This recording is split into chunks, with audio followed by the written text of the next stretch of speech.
د خپل زړګي په حجرو کې می الله. ملګرو او درنو دوستانو، قرابت چې الله پاک جل شانه د انسانانو تر مابین زیږي دي، د دې پالل د انسان باندې لازم او واجب دي.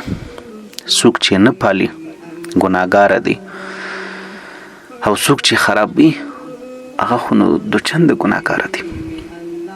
ډیر داسې کارونه دي چې انسان پام نه ورته کوي، او له هغه نه د انسان تعلقات د خپلو دوستانو او قریبانو سره په خرابېدو باندې بدل شي. قرابت یې بیا اخر ته خراب شي. بیا یو قریب نه یې تیار د بل قریب لیدو ته، یو د بل په غم نه ځان خبرې نه په خوشحالي کې ورګډېږي. دوستانو، اول هغه حدیث شریف ته تاسو پام وکړئ.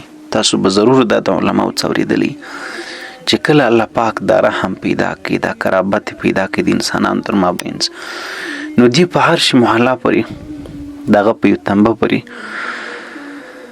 ځان ونښلوئ، او د الله تعالی نه دا خواست وکړي چې ای الله که څوک پالي ما او که څوک مشکي دغه به څه جزای. دا خو الله پاک د انسانانو تر مابین زیږي دی، یو د بل ورور جوړ کړی دی، پلار او زوی او خور ورور. راځه دغسې ټول قرابتونه راواخلي. وی رب العالمین دا وعده ورسره وکړه چې ای قرابته، ای رحمه، ای وسیلې، چې څوک تا پالي زه به هغه د خپل رحمه سره وصل کړم. چې تا وصل کړي، چې تا سره پالي، چې دا قرابت څوک سره نشلی، او څوک چې تا کته کړي زه به هغه د خپل رحمت څخه لرې کړم. او دغه رنګه هغه څوک جنت ته نسي داخلېدلی کوم سړی چې شکونکی د رحم او د قطع رحمي او د وسیلې رحمي او د قرابتي. نبی کریم علیه الصلاۃ والسلام مبارک دا هم په احادیث مبارکو کې فرمایلی دي. او دارنګه دی مبارک فرمایي، وایي که څوک غواړي چې د انسان په عمر کې او په رزق و روزي کې زیادت او برکت راشي، تا ته ډیره پیدا ضرور رسیږي، ستا د عمر څه، ستا د رزق د روزي څه پکې پراخوالی راشي. دا خو هر څوک غواړي. څوک غواړي چې زما عمر دې د 10 شپو پر ځای 15 شپې شي. وایي د هغو لپاره پکار دا ده چې د خپلو دوستانو، ملګرو، قرابت والا سره د تعلقاتو کې د ښهوالی وکړي، قرابت ورسره وپالي. نو هغه دې د خپل قرابتدارانو سره یې وسیله رحمي کوي. دوستانو، له دې ټولو سره دې خواته زما نن دغه د عبرت یوه ډک داستان، یوه واقع درته راوړم، درته رااخلمه. دا مې په غرض کې ده چې د دې څه تاسو پند واخلئ، عبرت واخلئ. اول یې ځان ته وایم، بیا ټول جهان ته. اول ځان بیا جهان. نو هوښیار سړي لپاره نیم هم کافي ده. او څوک چې بیا کاغذان یې ناودي چې دا ټول کتاب هم ورته وغوړی، او د سره چې د الف بې څه دریا پورې ورته ووایم، په جګ هم بم نسي، هغه غوړ لوښي اوبه پر تېرېږي. دوستانو، هغه د عبرت نه ډک داستان یا خبره څه ده؟ بزرګانو په کتابو کې دا واقعه را نقل کړې ده. دا په ډېرو کتابو کې ما لیدلې ده. و یو سړی دا تللی حج ته، نو په خپله علاقه کې دې سړي وکتل، یو څه پیسې و، مال و، دې شی مې ورسره و چې کوم سړی په نظر ورته امین ورالی، ورته یو ښه سړی ورالی، هغو ته د خپل امانت ور وسپاري، دی ولاړ. د خدای شان دی. هغه هم دلته د حرم شریف سره جندي شاوخوا اوسېږي، هغه سړي ته دا شی ورله ورکړي. دا دې دا سړی ولاړی، خپل حج یې وکړي، ګرد مناسبات یې پوره کړل. دا خوا چې رالی چې ګوریا سړی وفات شوی دی. اوهو، بیا په دې قریبانو کې څه پوښتنه وکړه چې ما ودته یو امانت سپارلی و، تاسو ته بې نه یې ویلې؟ هغه ورته ویې هېڅ غږ دې سړي نه دی راته کړی. شلو دې سړي پیسې هم ډېرې وې. حیران دریا نه پاته شو چې الله اوس څه وکړم، اوس څه کول پکار دي. نو دې بزرګ ته یې ویلي، په هغه وخت کې دې عالم ته یې ویلي، دې ته یې ویلي، څه وکړم؟ یو د خدای ولی و دوستو، هغه سره دې سړي ملاقات وشو. هغه ورته ویلې چې زه تا ته 2 کاره درښیم، نو دا 2 کار وکړه، انشاءالله دا سړی به په تا غږ کوي. ورته کوم؟ ولې یو ترتیب دا دی چې ته ولاړ شه، د آب زمزم کوهی چې کوم دی، دغه په کوهي کې په پلاني ټیم هغه ټیم ورته وشو، یا د جمعې په شپه، یا په د شپې جمعې په شپه باندې په 4 بجې یا په 3 بجې یا په سهار وختي کې ورنارې چې ای پلانی، که غږ در باندې وکړي خو ډېره ښه ده، که غږ نه در باندې وکړي بیا راسه، زه تا ته بل ځای درښیم، ډېره ښه ده. دا سړی ولاړې د جمعې په شپه کې لکه څنګه چې هغه بزرګ ورته شولې او پاکوي کې ورنارې کړلې ای پلانې هېڅ غږ نشته. ناامید راغلی بزرګ ته باره ورته لوړ څه په شام کې د هغې هم یو کوهی ورته وښوي. زما څه دا کوهي نوم ورته پامه وتلی دی چې په دې کوهي کې ورنارې کړم. دغه کوهي نوم لا هم داسې ناشنا نوم ولورسه په دې کوهي کې ورنارې کړم. نو که غږ در باندې وکړي د خپل دغه پوښتنه ځینې وکړه چې تا زما امانت څه کوي ورته شاغ ورتلو ور ډېره ښه ده. ول بیا دا سړی راغلی شام ته پسې. په شام کې هغه کوهی په پوښتنه پیدا کړي یو خرابه کنډواله ده چې د شپې هغه ټیم سوی هغه بزرګ څنګه ورښولي ورباندې نارې کړې چې ای پلانې. هغه ورته وایي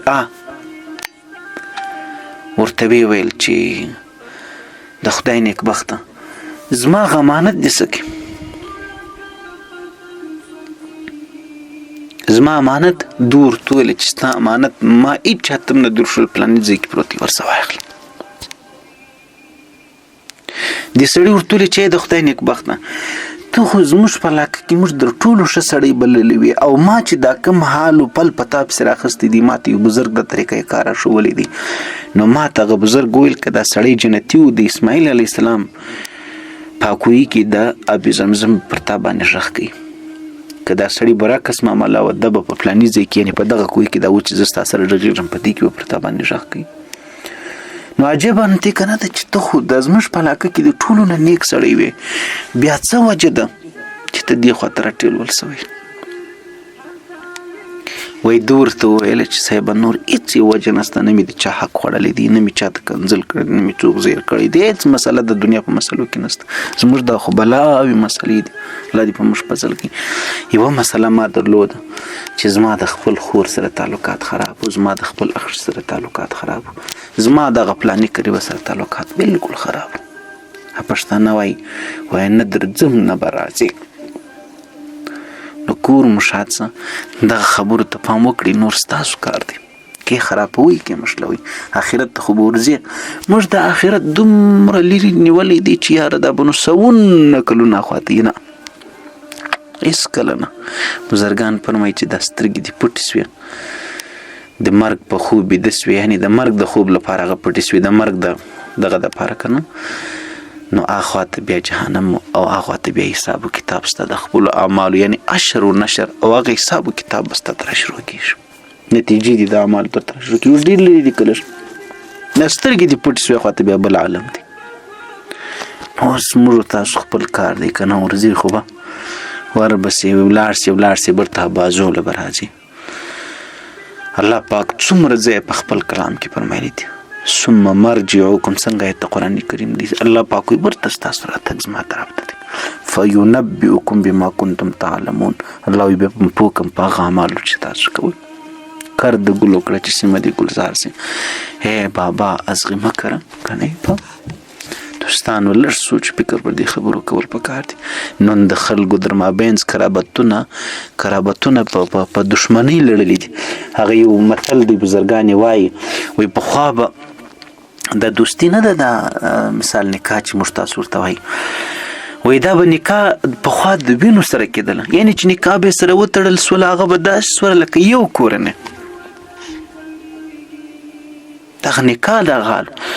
اوس برعکس معامله را روانه ده. اوس نکاح د وینو سره کېږي یعنې مثال مخکې هم د وینو سره کېدل اوس خو په اولني وینو په اوسني وینو کې فرق دی. په اولني وینو کې داسې و چې هغه به یقیني سره قرابتداران وبلل سول اوس هغه وینې در مابینځ سره ساتي. اوس د قریبانو در مابینځ خبرې داسې په اوتو بوتو اوښتي. نو هغه د قرآن ټول احکامات هدایات د اسلام د دین اخلاق د هغه اطوار د هغه هدایت دا ګرد تا تر پښو لاندې کړل نو تا ته د اسلام در پاته چیش وی کله چې دوه دنې زله خوابدي الله لمونځ نور هېڅ یو عمل هم د خدای په دربار کې نه قبلوي. د الله په حضور کې د هغو اعمال بیا الله پاک مال یې مه راوړي در څو چې دیني سره خوشحاله شي. یو کال چې انسان د بل نه خپای تعلقات ورسره وشکي داسې به پیښیږي په ورځ د آخرت لکه د سړي چې قتل کړي د قتل حساب کتاب ورکړي در 3 ورځو بلا جایز نه ده. هغه بیا خوابدي د دنیا پر سر زموږ کړي چې د دنیا پر سر دی د دین پر سر که څوک ته بل نه خو ابدي سي خیر دی نو تاسو دې خبرو ولګا زبر پر کښېږدئ